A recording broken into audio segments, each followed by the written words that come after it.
The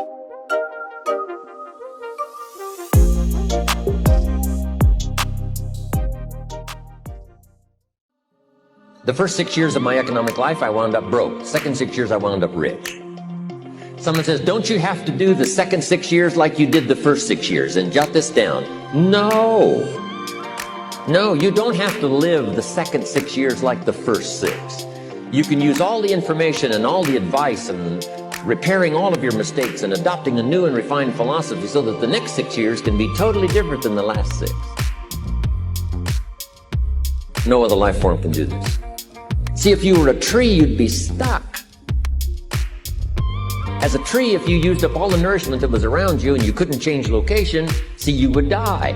But that's not true. Human beings can change location, go north, south, east, west, live here for a while, live somewhere else for a while. So that's a note to make. You can greatly alter the course of your life. Now here's the next note to make. 5 years from now, you will arrive. The question is where? If you keep up your present disciplines and keep up the present pace that you're on, where will you be in 5 years? Boy, it's easy to say, hey, I haven't really thought about that. So now make this note. In 5 years, here's the probability. You will either arrive at a well-designed destination or an undesigned destination. And I promise you, 5 years from now, you really don't want to arrive at an undesigned destination. Because you may very well wind up wearing what you don't want to wear, driving what you don't want to drive, living where you don't want to live, maybe doing what you don't want to do. Simply because you didn't design a better destination. Now, sometimes after we've lived a few years now to repair our mistakes and get back on track seems like a tough job. If you start early, the fortune belongs to you. If you start early, all fortunes that are available to humans, if you start early, the promise looms large and the odds are heavy in your favor. Now, yes, it's possible to do some radical things starting late and still arrive with some good treasures and some good things. But when you haven't got that much time left, now sometimes the decision has to be so drastic people are not willing to make it and they're too tired and too weary and too ill.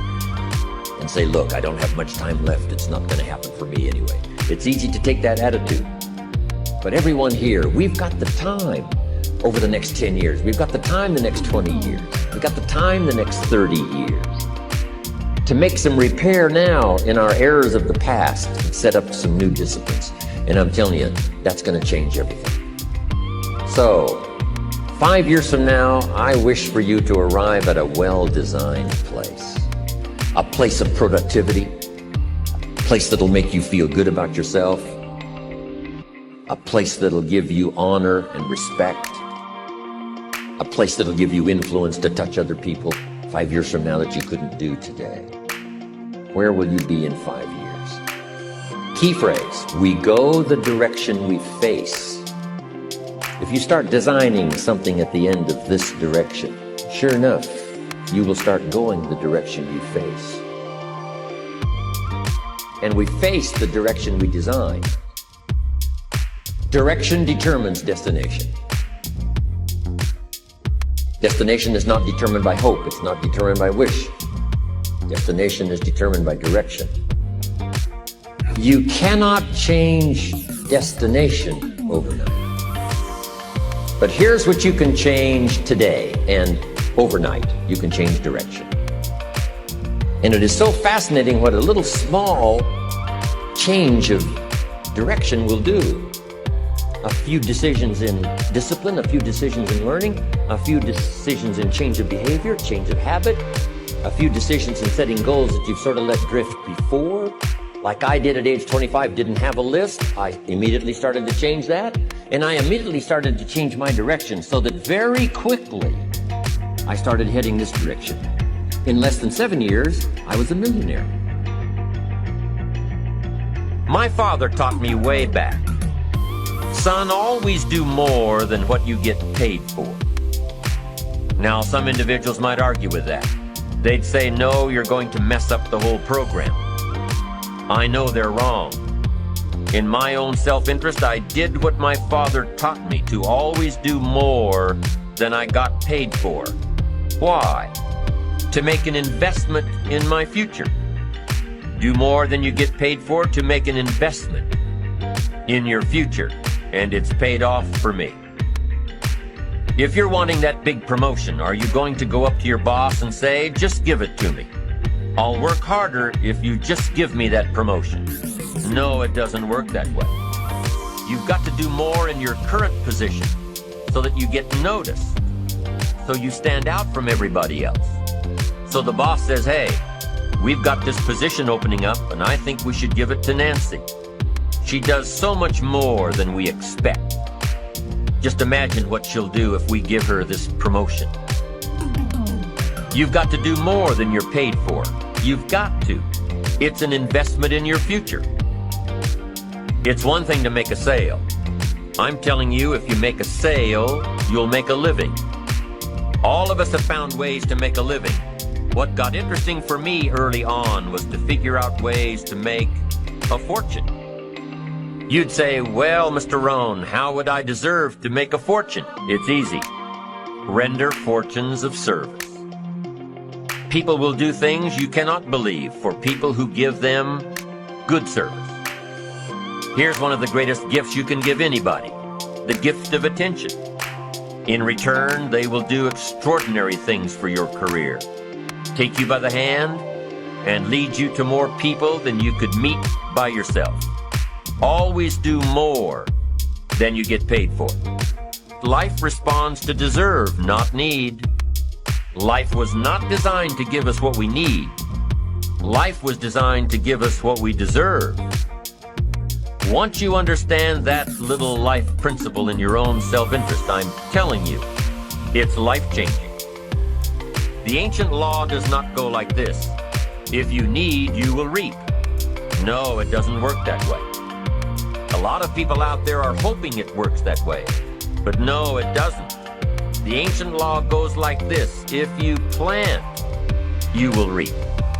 If you sow, you will reap. Somebody says, well, I really need to reap. Well, then you really need to plant in your own self-interest. Your own self-interest needs to be educated in how to plant, how to do it so everybody wins, because life doesn't respond to need. You can't go to the soil and say, I need a crop. The soil just smiles at you. And here's what the soil says. Don't bring me your need, bring me some seed. Bring me some effort.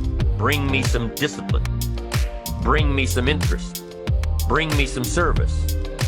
Bring me these things, and I'll return to you multiplied by 2 times, 5 times, 10 times. You can't come with need. You've got to come with seed. You've got to come with willingness. You've got to come with skills. You've got to be willing to learn, willing to change, willing to grow, willing to put yourself out, willing to stand up to the bad weather, willing to pull out the weeds, willing to nurture. That's the only way you get a return. Once you understand these principles, self-interest now truly becomes an exciting challenge, making sure everybody wins. Enlightened self-interest makes sure that everybody wins. Let me give you a good philosophical phrase. All values must be won by contest. All values must be won by contest. And after they've been won, they must be defended. You say, wow, you've put a pretty heavy task on us. That's what life is all about, a pretty heavy challenge. We don't give large trophies for small effort. If you want to win high health, if you want to win high wealth, if you want to extend a long reach in touching people's lives, you got to engage in some of these extra powerful disciplines. And one is to secure the territory by vigor, and the other is to defend it with equal challenge. Attack. Procrastination. Here's another good one, blame. I engaged in this the big share of my life until I met Mr. Show. I used to blame my negative relatives. I used to blame the government. I used to blame taxes. I used to blame prices. I said, cost too much. Shelf said, no, let's cover the real problem. You can't afford it. I never looked at it like that before. Shelf said, sir, you must intellectually understand. It's not it that's your problem. It's you that's your problem.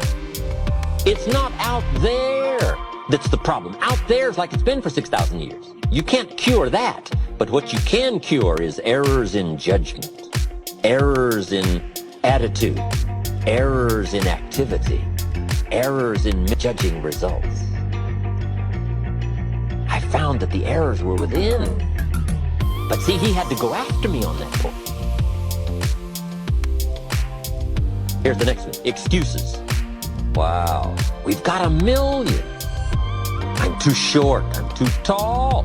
I'm too old. I'm too young. I don't have the money. I don't have the experience. On and on and on with the excuses. Learning to attack. Very important. Procrastination. That's a good one, front and center. We've got to attack procrastination because it's so insidious. It eats up such large chunks of your life and leaves you in a small corner. Putting it off. Delaying. Letting it slide. Now, I'm one of the best to attack procrastination because I confess to being one of the all-time great procrastinators. I've done a lot of things, but I've put a lot of things off. Procrastination. I am so good. I could teach it. But I also know the pain of procrastination. I also know the regret that comes from procrastination. I can also show you pieces of my life missing, never to be repaired, because I let it slide. Now see, if we all studied our own lives, and we're trying to help somebody with this insidious disease of procrastination and putting it off, front and center, we use ourselves as best example, because you feel the strongest about your own experiences and your own emotions. Do you think you could help somebody with procrastination?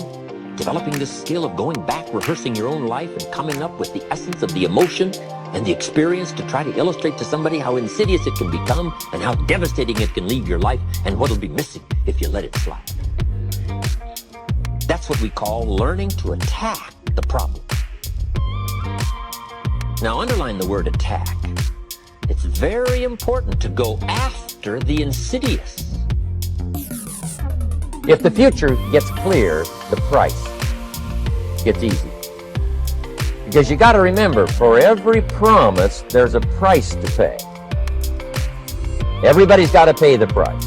Everybody's got to do the deal. Everybody's got to do the discipline. Everybody has to pay. But here's what I've discovered. If the promise is clear and powerful, the price is easy to pay. The price is some classes. The price is a few books. The price is a few disciplines. The price is finding something that'll make your life better, make you grow, make you change, make you develop. So the first part of the key is to design the promise. Then, what is the price to pay? I'm telling you, the price will be easy. Anybody in my audience, no matter where you are, where you come from. Color doesn't matter, religion doesn't matter, where you grew up doesn't matter, circumstances don't matter. I'm telling you, if you'll make the promise of the future clear for yourself, the things you want, the places you want to go, the things you want to have, the person you want to become, the skills you want, the homes you want, the future you want, the friends you want, all of the values of life that you could possibly want. If you'll make that clear, make those lists, and be serious about it, I promise you it's an easy price to pay. Anybody can pay it. And the best advice I can give you is, if I can do it, you can do it. Farm boy from Idaho, raised in obscurity. I changed my life, turned it upside down, turned it all around, found economics, found future, found promise, and if I can do it, you can do it. So, start setting your goals and see if you can't get a better excitement going for the things you want to accomplish for the future. One of the major reasons for setting goals is for what they make of you in achieving it. My teacher advised me when I first got started at age 25. He said, Jim, why don't you set a goal to become a millionaire? He said, it's got a nice ring to it. You know, enough zeros to impress your accountant. And he said, I'm here to help you. You're only 25 years old. You've been to 1 year of college. You've got a beautiful family, every reason to do it. Why don't you set a goal to become a millionaire? And he said, here's why. And I thought, he doesn't need to teach me why. Wouldn't it be nice to have $1 million? He said, no, then you'll miss it. He said, here's why. For what it will make of you to achieve. I'm telling you, that statement changed my life. Set the kind of goals that will make something of you to achieve. He said, now, once you become a millionaire, what's important is not the money. I thought, that's kind of strange. He said, honest, it isn't important. He said, you could just give the money away. Now, I did better than that. I lost it all. By the time I was 31, I was a millionaire. By the time I was 33, I was broke. But when I lost all my money, guess what? I found out Mr. Shope was right. What was valuable was not the money. What was valuable was what I became to earn the money. The skills I had, the knowledge I had about the marketplace, the values that I had going for me. They were more valuable than the money. And here's an important statement to remember. It's not what you get that makes you valuable. It's what you become. So part of the key here is to set the kind of goals that will make something of you. Don't set them too low so that you don't have to grow and you don't have to read and you don't have to try and you don't have to stretch. Don't set them too low. And then don't sell out. Don't go for something that's going to cost you your virtue or cost you your values or sell out your principles. There's a good middle road here to follow. Goals that will inspire. Goals that will help you grow, change, develop, and become better than you. Okay. Now let's talk about financial independence. How to become rich by 40, 35 if you're extra bright, much sooner if you find an opportunity like I did. Let me show you how I did it. Financial independence. I like the phrase financial independence. Some people are a little bit concerned about using the word becoming rich or becoming wealthy, and I can understand that. I struggled a little bit with this. Is it okay to go for becoming rich, go for becoming wealthy? And maybe that's a bit too strong a word or strong a term. So here's what I've come up with that I think is comfortable for me, and that is how to become financially independent. I think it's every person's heritage here, especially in America, to become financially independent. Now, let me give you my definition of financial independence. Financial independence is the ability to live from the income of your own personal resources. Financial independence. Now it depends on how you want to live. If you need $2,000, $3,000 a month, if you need $4,000 or $5,000 a month, if you need $10,000 a month, some people may need, $100,000 a month. But whatever you would need to live, and you could earn that living from the income of your own personal resources, that's what I call financial freedom, financial independence. And let me show you how to acquire it. If you start at age 15, between ages 15 and 35 is 20 years. And in my personal opinion, based on my own studies and my own experience, 20 years, in my opinion, is enough time to become financially independent. If you're not, you don't live in the wrong country. Probably what's happened is you have the wrong plan. And it's easy to be a nice person with the wrong plan. I found that when I was 25 years old. I was broke at age 25, and I was a nice guy. You would have liked me. But I'm telling you, my plans up until then, especially my financial plan, left me broke. I totally changed it the next 6 years, and I became financially independent. So I know what I'm talking about. It is possible in a reasonable amount of time, 15 to 35. Whatever, 20 years time, enough time. You can do it in a much shorter period of time, like I did if you want to. But this was a reasonable enough time. But here's number one. First of all, you got to have the right philosophy.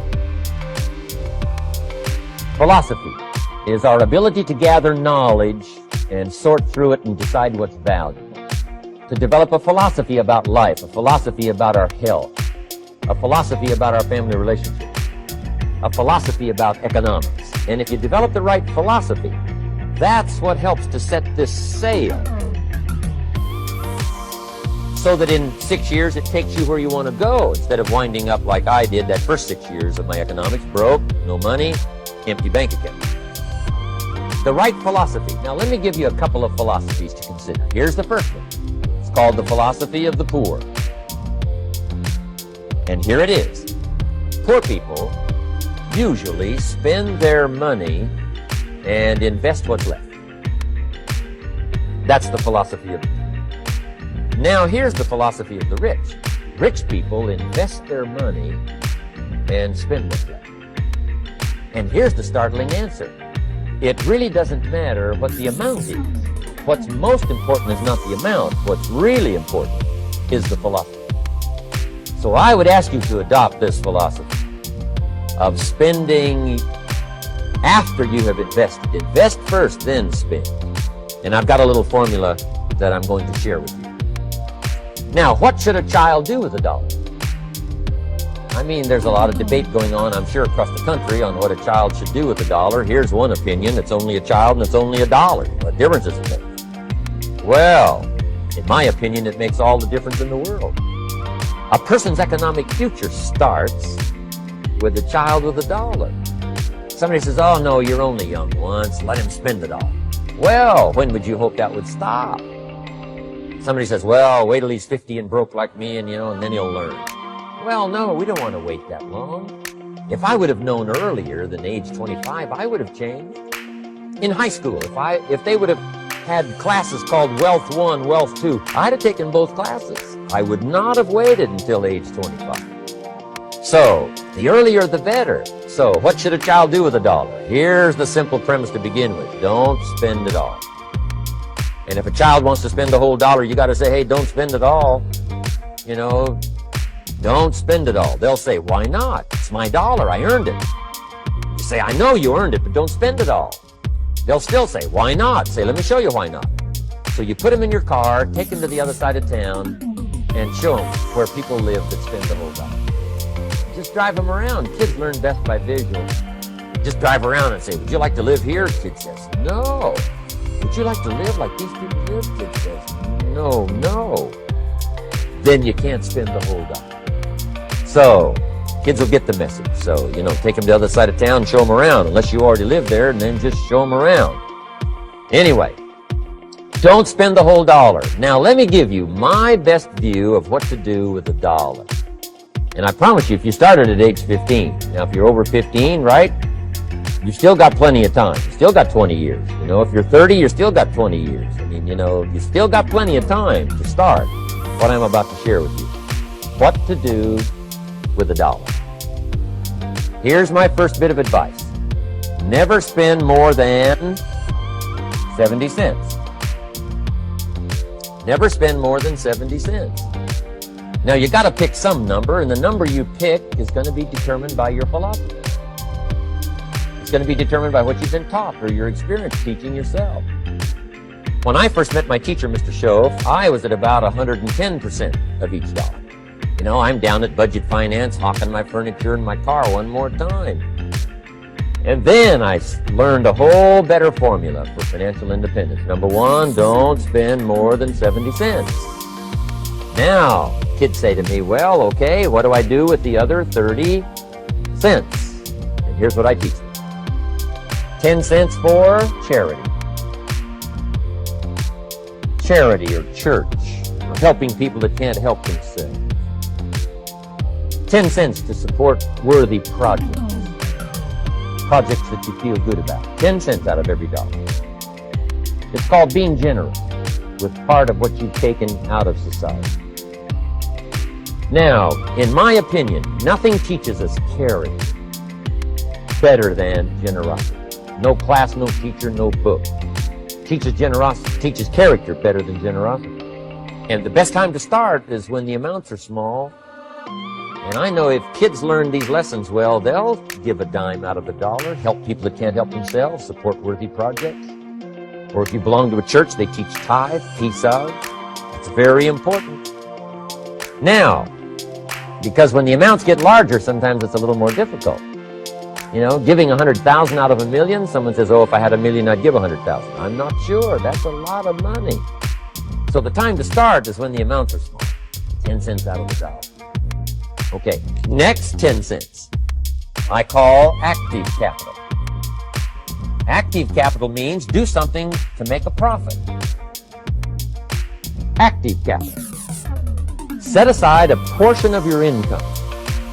Wages are okay, but I'm telling you, wages will make you a living. Profits will make you a fortune. So set aside part of your income as capital, called active capital. Any kind of project you can possibly think of, you can possibly come up with. I'm going to write a new book, I think, for kids. I think the title is going to be, Of Course Kids Should Pay Taxes. Kind of an interesting title. In California, kids do pay taxes. When a child walks into 7-Eleven, buys something that costs $1, the proprietor says, give me 7 more pennies. And the child says, hey, what's these 7 pennies for? And the proprietor says, that's taxes. Kid says, well, hey, I'm only 8 years old. Proprietor says, congratulations, you're my youngest taxpayer. Give me the money. So in California, where I live, kids do pay taxes. Big question is, should they? And my book will answer that question. Of course, kids should pay taxes. Nothing is for free. If you want to ride your bicycle on the sidewalk instead of in the mud, you gotta pay the 7 pennies. Nothing is free, so we all have to pay. So, 10 cents out of your living, out of the money you earn, set aside for capital. Capital to try your best to show a profit. And in my book, it's going to be all kinds of ways kids can make money, right? 2 bicycles, one to ride and one to rent. And you know, it doesn't take long to figure out some enterprise that'll start making a profit.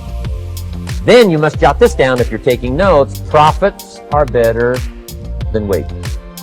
1, you can't usually start wages until you're about 16, 15, 16. But you can make a profit long before you're eligible to start earning wages. And then there's no limit to profits. And they can double and triple and quadruple. You know, there's no limit. It's incredible how fast profits can grow. So profits are better than wages. Wages make you a living. Profits make you a fortune. Now, the third 10 cents is vitally important. I call it passive capital. Capital you let somebody else use. A financial institution, stocks and bonds, mutual funds, whatever. Let someone else use it. You furnish the money. They use it to make a profit, but they pay you for the use of it, called interest. And here's one of the things that'll make you financially independent fairly quickly, and that's called compound interest. And this is how you get it. Letting someone else use a portion of your money, your substance. They show the profit, they pay you interest. And this passive capital, I'm telling you, over a sustained period of time, if you'll develop this little 10, 10, 10, and 70, especially starting at age 15, I'm telling you, by the time you're 35, you will be financially independent. You'll have the ability to live from the income of your own resources. And then one more point on passive capital. There's a Bible philosophy. I'm an amateur on the Bible. But there's a Bible philosophy that teaches the borrower is servant to the lender. And if you want to be in a powerful position as you grow older, finally when you become mature, maybe have your own business, things have worked out for you for the future, the position you always want to be in is the power position. And that's called the lender. The lender is the power position.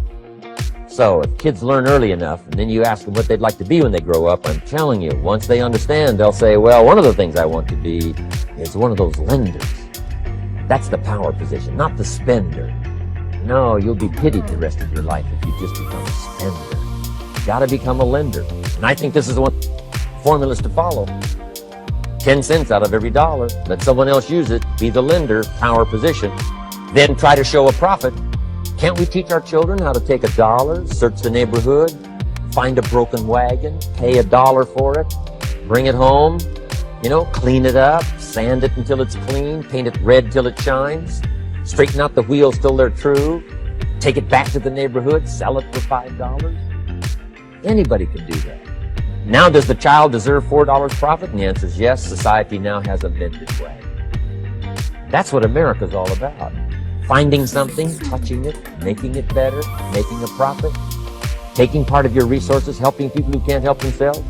Let someone else use it to make a profit. Some projects require more capital than one person has. Exciting. And then let them pay you for the use of it.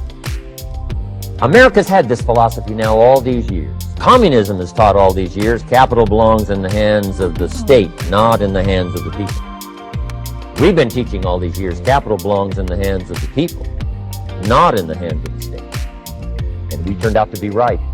Capital in the hands of the kids, capital in the hands of the people. Enterprises that make a profit, enterprises that grow. It's the hope of our people. So that little simple formula, I hope, will help you. Now, one more key on financial independence, and that is attitude. Attitude. Here's number one. I used to say, I hate to pay my bills. My teacher straightened me out on that. He said, let's see, Mr. Rohn, what you hate to do is pay $100 on an account and reduce your liabilities and increase your assets. I said, well, no, not if you look at it that way.